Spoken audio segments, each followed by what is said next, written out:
अस्सलाम वालेकुम नाजरीन, नांदेड़ दो न्यूज में आपका इस्तकबाल है। चलिए जानते हैं आज की खबर। नेशनल हीरा ऑयल मामले में कांग्रेस की लीडर सोनिया गांधी और अपोजिशन लीडर राहुल गांधी पर कार्रवाई के खिलाफ मुल्क के मुख्तलिफ शहरों में कांग्रेस पार्टी की जानिब से प्रोटेस्ट किए गए। इसी तरह हमारे शहर नांदेड़ में नांदेड़ जिला कलेक्टर ऑफिस के सामने कांग्रेस पार्टी की जानिब से प्रोटेस्ट किया गया।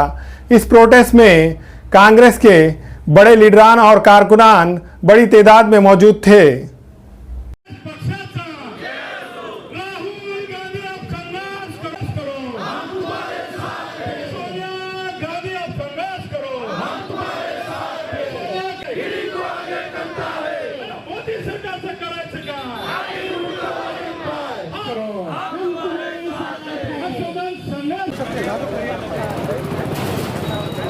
के मुद्दे के लिए आज इस तरह से हीरोइन मामला नेशनल हीरोइन प्रकरण में हमारे नेता राहुल गांधी और सोनिया गांधी को सोनिया गांधी को जो लिया गया एफआईआर में नाम दिया गया, जबकि बदले की भावना से कांग्रेस काम कर रही है।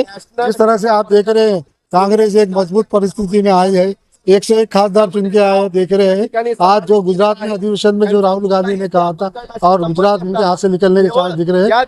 ये भाजपा सरकार बदले की भावना से काम कर रही है। और कांग्रेस के जो कार्यकर्ता है डरने वाले नहीं, भरो आंदोलन रोका है तो रोड पे निकल कर जेल भरो आंदोलन तो करने का काम भी कांग्रेस करेगी। और हमारे जो कांग्रेस के कार्यकर्ता डरने वाले नहीं। आज मोदी सरकार समझती डराई, हम डरने वाले नहीं है। डर के और इनको कांग्रेस फॉलो और इन्होंने एडी को कार्यकर्ता बोलकर एडी का डराकर एडी को बुलाकर आगे करते काम करने का काम कर रहे हैं। और जो जिस तरह भी कांग्रेस लीडरों को एडी को बुलाकर दबाने का काम कर रही है, पर एडी भी समझ जाना चाहिए अच्छे दिन सबके आने वाले हैं। और कांग्रेस ने 70 साल में कभी एडी का गैर उपयोग किया नहीं। मोदी सरकार ईडी को सामने रखकर गैर उपयोग काम कर रही है और हमारे नेता लोगों में गुनाह दाखिल कर रही है। हम डरने वाले नहीं। आज वहाँ शहर कांग्रेस कमेटी की तरफ से और जिला कांग्रेस कमेटी को एहतजाज किया गया।